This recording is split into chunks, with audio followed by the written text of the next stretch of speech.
Jadi ada fasilitas yang disediakan oleh pemerintah dan itu ada tunjangan subsidi dari pemerintah. Jadi itu lebih murah ya Pak? Iya. Jadi itu lebih murah. Hey, halo. Jumpa lagi dengan kami di sini. Jumpa lagi dengan Mama dan juga ada Papa di sini. Ya. Dan kali ini kami akan membahas tentang apakah mahal tinggal di Jerman?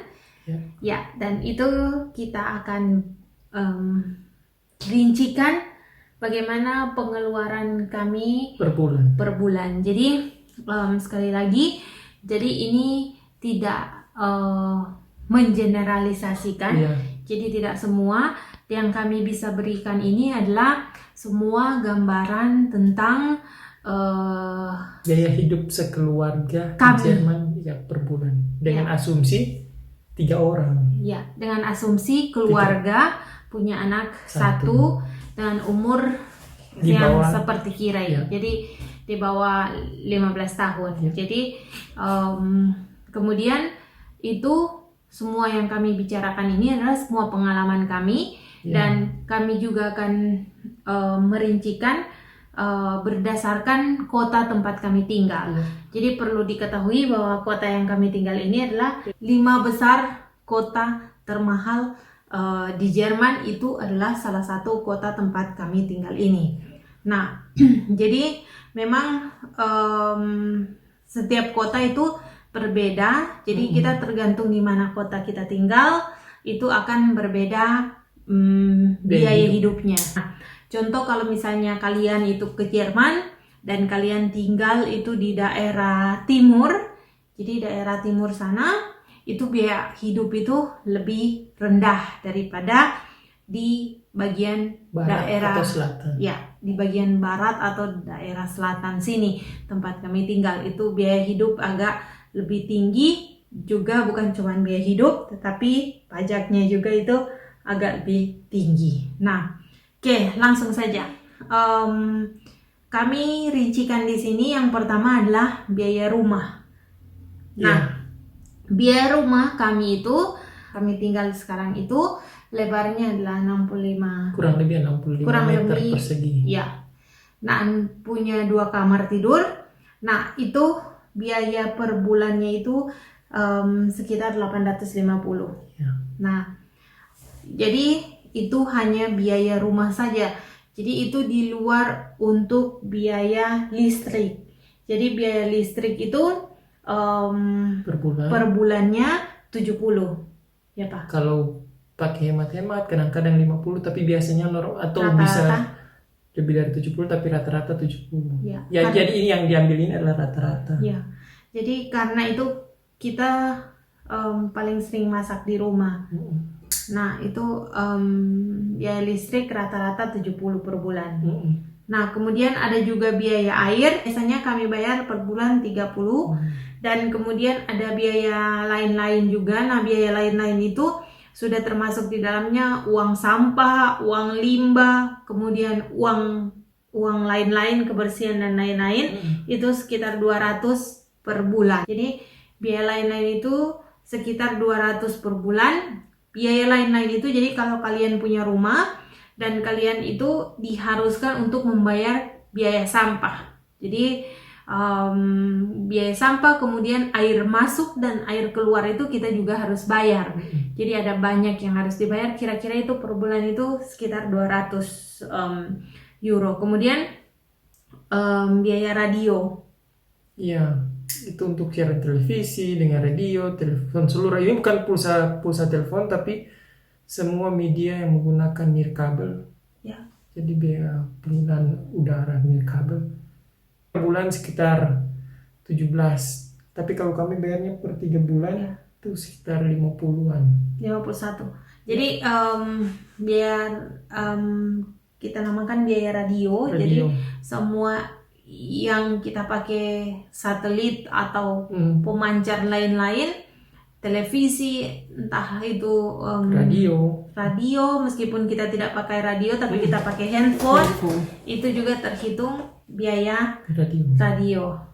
Nah, itu per bulannya 17 euro dan kita bayarnya per 3 bulan. Jadi per 3 bulan itu 51 euro. Jadi kemudian selanjutnya ada telepon. Jadi pulsa telepon. Internet termasuk. Pulsa telepon untuk internet handphone maksudnya. Ya. Jadi pulsa handphone itu kita bayar per bulan untuk kami bertiga itu sekitar kurang lebih 100 euro per bulan. Nah, kemudian ada juga internet rumah. Jadi ada juga internet rumah. Internet rumah itu per bulannya kita bayar 35 euro. Nah, jadi kita juga punya pengeluaran yang ada yaitu makan. Jadi biaya makan kami itu sekitar per minggu. Jadi karena kita belanja per minggu itu 100 euro. Jadi per 4 minggu per 1 bulan itu 400 euro. Nah, jadi itu semua biaya yang kami rincikan itu di luar daripada biaya asuransi. Jadi ada juga asuransi kesehatan yang itu memang diharuskan kita untuk membayar. Jadi 30-35% dari total penghasilan. Jadi kita harus bayar itu dia. Itu dihitung pajak di situ 30-35% itu dihitung pajak. Dan wajib salah satu di dalamnya juga ada asuransi. Jadi kita tapi di dalam itu bukan cuma asuransi, ada banyak hal di dalam. Iya. Jadi nanti kita kupas di video yang lain itu pajak di sini apa saja. Jadi ya salah satunya itu asuransi itu wajib per bulan, tapi itu sudah langsung dipotong di gaji. Nah, total biaya hidup kami per bulan itu kami hitung bertiga dari total semua yang kami rincikan tadi itu per bulannya itu ada 1.702 euro. Jadi itu total kami per bulan, di luar kami biaya lain-lain, biaya jalan-jalan atau kita mau makan di restoran. Memang kalau dilihat agak mahal, tapi bagi kalian yang mau ke Jerman, jadi bagi kalian yang mau ke Jerman itu sebenarnya biaya hidupnya itu tergantung dari kota di mana kalian tinggal. Dan gaya hidup kalian. Ya benar. Kemudian juga untuk kalian juga yang misalnya kalau pelajar itu datang ke Jerman, kalian bisa juga tinggal di Studentenwohnheim. Jadi ada fasilitas yang disediakan oleh pemerintah dan itu ada tunjangan subsidi dari pemerintah. Jadi itu lebih murah ya Pak? Iya. Jadi itu lebih murah. Karena setengah biaya tempat tinggal itu dibayar pemerintah. Ya. Tapi harus bermohon. Ya, dan itu kalian harus bermohon biasanya lama. Iya. Kalau mau tunggu antri, kemudian ada seleksi berkas dan lain sebagainya. Iya. Sekitar 3-6 bulan. 3-6 bulan ya. Tapi kalau rata-rata kita dapat rumah dengan harga segitu, dengan lokasi kita yang ada sekarang itu sangat strategis, di kota harga 850 itu sudah sangat murah. Jadi rumah paling murah. Jadi rata-rata rumah di kota kami, di tempat kami tinggal, di lokasi kami tinggal ini itu sudah 1.000 ke atas. Kalau jadi 3 simer seperti ini tuh 1.000 ya. Iya, rata-rata 1.000 ke atas. 1.000 lah. Jadi memang sangat mahal. Jadi kami juga ada juga sebenarnya kalau mau cari rumah murah itu bisa ada di pinggiran, di pinggiran kota. Tapi karena aktivitas kami sekeluarga di kota, jadi kalau tinggal di pinggiran ya waktu sih agak harus jalan ke kota agak lama. Ya. Jadi selain waktu kita juga pikirkan Kirei. Jadi Kirei punya sekolah itu di tempat di kota sini. Jadi di tengah kota. Nah, jadi kalau rumah yang ada sekarang, dulu kita pernah tinggal juga di rumah yang lama. Rumah yang lama itu di hill, di pegunungan, agak gunung. Enak untuk ditinggal. Iya, memang enak tinggal. Cuman masalahnya Kirei kalau ke sekolah itu ribet. Dia harus pakai bus dan waktu lama. Dia tidak bisa pakai sepeda karena rumahnya Kalau yang dulu tidak bisa jalan pakai tanjakan. sepeda. Kalau yang dulu rumahnya Di atas di gunung. atas gunung dan tanjakan, dia tidak bisa pakai sepeda. Nah di Bisa, sini tapi agak sangat susah. Pasti kecapean di atas. butuh ekstra power. Dan kalau sekarang kita tinggal di sini itu kemana-mana bisa dengan sepeda. Iya. Jadi mama juga Kecuali enak. saya ke kantor. Iya. Karena Karena kantor papa di juga. atas. Nah, rumah yang kami kemarin itu dekat dengan kantornya papa, yang kita rumah lama itu. Nah, jadi sekarang Kire juga itu kemana-mana dia pakai sepeda di sini. Dari sini ke sekolah itu 15 menit dia pakai sepeda. Jadi memang tempat yang rumah kita tinggal itu strategis, dan harga rumah ini kita bisa bilang itu murah dibandingkan dengan harga yang lain. Karena dari lokasi dan semuanya itu sangat strategis. Dan ya seperti itu. Jadi kalau dibilang mahal itu sebenarnya tergantung di mana kota kita hidup, gaya hidup kita seperti bagaimana.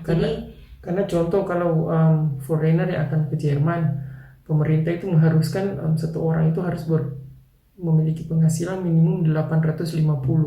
Jadi kalau bertiga 850 kali 3 itu sekitar 2.550 untuk biaya hidup saja. Dan dengan hitungan seperti ini ya agak lebih murah. Jadi kalau yang Papa jelaskan tadi, kalau mungkin student-student yang mau ke sini, jadi diasumsikan foreigner, jadi foreigner mau ke diasumsikan itu per orang 850 per student itu untuk biaya hidup per orang. Jadi entah dia student tadi apa, pokoknya itu dipukul rata itu 850. Untuk jadi biaya hidup. Iya, untuk biaya hidup di sini. Jadi kalau dia ada 3 orang, dia kali 3. 2.550. Oke. Jadi kita 1.702 itu sudah jadi sangat hemat. Iya. Kami bisa menghemat. Karena kalau hitungan pemerintah Jerman harusnya kami bertiga itu kami menghabiskan uang sekitar 2.550. Ya, seperti itu. Dan juga kalau misalnya orang, jadi rata-rata penghasilan itu kalau misalnya kita satu keluarga punya anak satu itu harus di atas 2.500. Jadi kalau di bawah 2.500 itu tidak akan dapat visa, jadi tidak dapat izin tinggal, jadi harus di atas itu. Nah, jadi seperti itu. Jadi itu rata-rata. Jadi bukan cuman kita juga. Jadi entah kalian pelajar, student yang mau ke sini itu per orangnya itu dikena. Ya kurang tahu. Waktu tahun lalu seperti 850. Nggak tahu tahun ini mungkin naik. Iya, kurang tahu tahun tapi ini kalau turun naik. Tapi tidak pernah.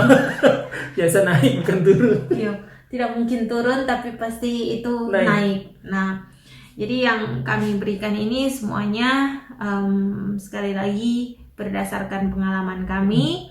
Jangan digeneralisasikan, bisa saja berbeda untuk orang-orang yang di kota lain. Iya, bisa lebih hemat mungkin. Bisa lebih hemat ataupun bisa lebih tinggi biaya hidupnya, itu tergantung di mana kalian tinggal, rumah yang ingin kalian tinggal, kemudian gaya hidup kalian seperti bagaimana. Pengeluaran kita seperti itu. Dan yang bagusnya lagi di Jerman sini, kalau kita punya anak itu dikasih tunjangan dari pemerintah. Tunjangan anak. Jadi seperti Kira itu dia dapat tunjangan 200 berapa ya Pak? 204 lebih dari 205 lah kalau di bulan. Ya, jadi seperti Kira itu dia dapat uang tunjangan dari pemerintah sekitar 205 euro per bulan. Nah, itu khusus untuk Kire. Jadi ya kita dapat bantuan juga dari pemerintah. Seperti itu untuk kita punya anak. Jadi kalau kalian banyak anak ya per anaknya dikalikan saja. Kalau 5 anak ya 5 kali 205 1.000 ya, seperti ya begitu. Jadi tapi harus kontrak rumah untuk 5 anak. Karena ada rumahnya aturan, juga harus besar. Aturan untuk tempat tinggal satu orang itu harus minimum meter persegi berapa saya lupa, 15 atau 12. Jadi kalau 3 orang 45 minimum. Tapi kalau 5 orang berarti 75 meter harus persegi. lebih besar. Maka biaya sewa rumah lebih mahal. Iya. Jadi dan itu biaya makan lebih mahal.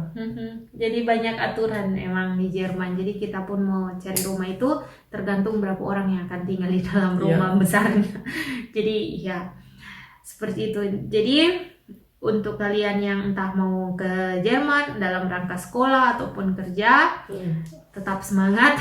Jadi misalnya di daerah kami ya begitulah gambaran untuk kalian. Jadi yang tanya-tanya soal biaya hidup kepada kami, nah sekarang kami buat untuk kalian supaya pertanyaannya bisa terjawab. Begitu dulu penjelasan kami tentang biaya hidup di Jerman, bagaimana biaya hidup di Jerman khususnya di kota kami. Terima kasih untuk kalian yang sudah menonton. Jika ada komentar dan lain-lain, silakan komen di bawah atau pertanyaan, kami akan baca dan kami berusaha untuk membalasnya. Oke, cus.